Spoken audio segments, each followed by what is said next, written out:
তাতে যোগ বিয়োগের অঙ্ক আমরা সবাই মিলে মেলাবো। দায়িত্ব আমার। আমাকে কালকে ভোট দিতে হবে, তারপরে আমি আপনাদের জন্য পুরোটা আছি, একেবারে গণনা শেষ করা পর্যন্ত। বসিরহাটের জন্য আছে ভোট কিভাবে করাতে হবে গণতান্ত্রিক ভাবে, মমতার পুলিশকে সরিয়ে রেখে আমরা করব। আমি শুধু আগামী কয়েকটা দিন বলবো, 5টা ছেলে এখনো জেলে আছে, আমি সব বের করে দিয়েছি হাইকোর্ট করে, রিট করে।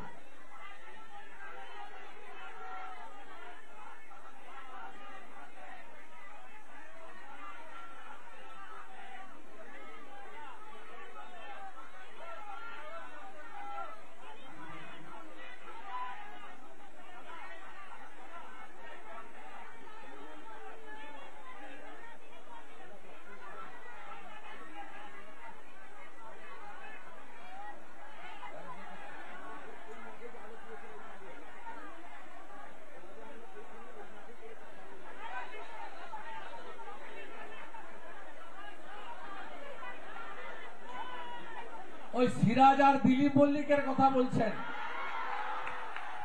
আপনার 500 কমপ্লেনের মধ্যে 350 কমপ্লেনে ও দুজনের নাম আছে। আপনি ছাড়া হবে না। শুনুন, আমরা ল অ্যাবাইড পিপুল, আইন মানা লোক। আমরা সবটা নিজের ইচ্ছাতে করি না, কিন্তু আপনাদের যে বক্তব্য, আপনাদের যে অভিযোগ, এটা মহামান্য কলকাতা হাইকোর্টের উচ্চ আদালত গ্রহণ করেছে। তাদের সিবিআই তদন্ত আটকানোর জন্য মমতা ব্যানার্জি সুপ্রিম কোর্টে গেছেন। সুপ্রিম কোর্ট বলেছে এত তাড়াহুড়া কিছু নেই, যাও back to the pavilion, July মাসে এসো। আমরা যথাস্থানে অভিযোগ করার পরে সিবিআই ক্যাম্প চালু হয়েছে, এগুলো চলতে থাকবে। দিলীপ মল্লিক, সিরাজদের অবস্থা আলমগীর, শাহজাহানের মতো হবে, এগুলো নিয়ে ভাবার কিছু নেই। কিন্তু আমাদের দেখুন, গণতন্ত্রে যদি আমরা রেখাকে দিল্লি পাঠাতে পারি, তাহলে এই আন্দোলন ভারতবর্ষের গণতন্ত্রের মহান উৎসবে জনতা জনার্দনের শিলমোহর পাবে। আমাদের ব্যবস্থাটা অর্থশক্তি, অস্ত্রশক্তি, বাহুবল, এগুলোর উপরে আমাদের ভারতবর্ষের সিস্টেম নয়। ভারতবর্ষের সিস্টেম হচ্ছে for the people, by the people, of the people, অর্থাৎ মানুষই শেষ কথা বলে। আপনারা রেখাকে জেতাবেন তো?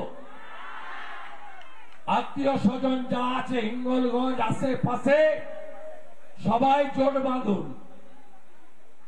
মায়েরা, আপনাদের গ্রামে যদি মমতা পুলিশ আসে, ভারতীয় জনতা পার্টির কর্মীদের, যুব ভাইদের ভোটের আগে গ্রেফতার করতে, গোটা রাজ্য জুড়ে করছে। আগামীকালের যে ফেজ আছে, তাতে গত 3 দিন ধরে যে অত্যাচার পুলিশ করছে, এই টার্গেট সব শিডিউল কাস্ট, সব জায়গায় শিডিউল কাস্ট। আমার এলাকায় 56 বছরের মহিলা শিডিউল কাস্ট পরিবার রথিবালা আড়িকে খুন করেছে।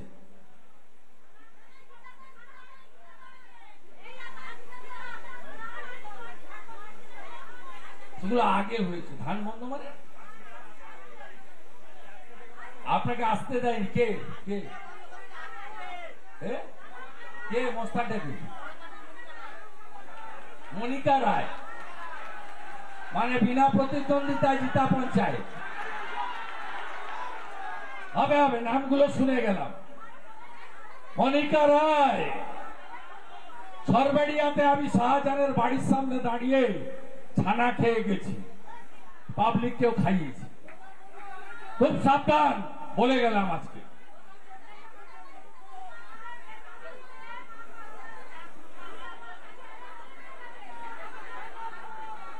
আরে আমি এসে শুনেছি বিকাশ দা বলেছেন, বিকাশ দা কই, যে 5-6 জন বেল পাইনি, সার্টিফিকেট কপি আমাকে দিতে হবে।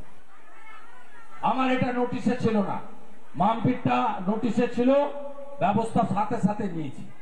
রেখার প্রোটেকশনটা ব্যবস্থা সাথে সাথে নিয়েছি। আপনারা এতটুকু চিন্তা করবেন না, আপনারা চিন্তা করবেন না, আমরা পুরো দায়িত্ব নিয়ে করছি। আমি শুধু দুটো কথা বলবো, কারণ বাদুড়িয়া আর হাড়োয়া যাব, ওই জায়গাগুলো ঠিক না করলে যোগ বিয়োগ তো মিলবে না, অঙ্কটা তো মেলাতে হবে।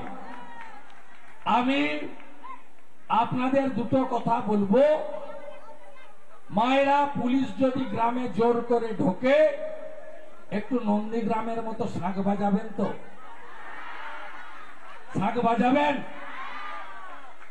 শাঁখগুলো ভালো করে রেডি করে নেবেন, জল টল দিয়ে ফু দিয়ে ভালো করে রেডি করে নেবেন।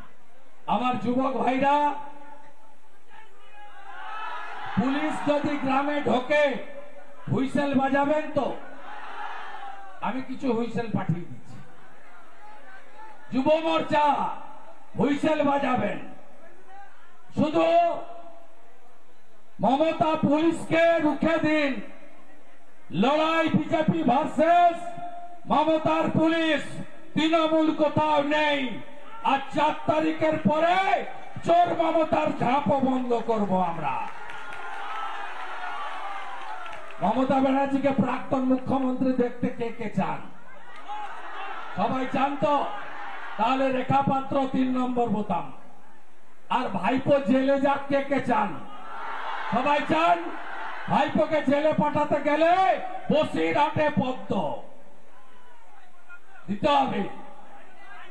আমি আপনাদের কালকে ভোটটা মিটে গেলে পুরো নজর আমার থাকবে। মাঝে হয়তো আরেকবার আসবো, দরকার হলে আবার আসবো।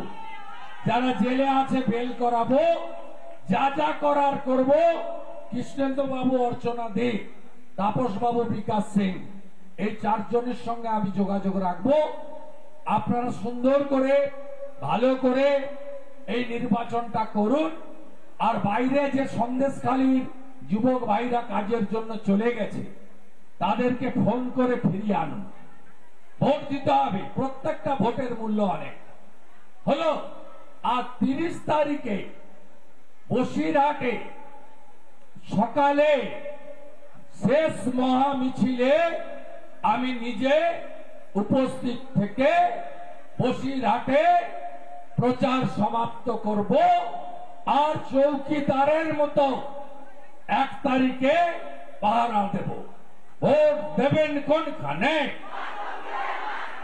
ভোট দেবেন কোনখানে? সন্দেশখালীর বদলা নিন, সন্দেশখালীর বদলা নিন। চোর তাড়াতে ভোট দিন, চোর তাড়াতে ভোট দিন। রেখা বোনকে ভোট দিন, মোদীজিকে ভোট দিন। সবাই ভালো থাকবেন। ভারত মাতা কি জয় শ্রীরাম, জয় শ্রীরাম। আমাদের আজকে এখানে কিছু জয়েনিং আছে। দলনেতা শুভেন্দু অধিকারী এবং তিনি জনসভা করলেন রেখা পাত্র সমর্থনে এবং প্রত্যেকটি কথাতেই সন্দেশখালীতে যে দিনের পর দিন যে অত্যাচার চলেছে সেই অত্যাচারের কথা উঠে আসে এবং তিনি বারবার বলেন যে চিন্তা নেই, তিনি পাশে আছেন। সন্দেশখালীতে সিবিআই ক্যাম্প হচ্ছে, সেখানে যাবতীয় অভিযোগ জানাতে পারবেন বলেও জানান শুভেন্দু অধিকারী।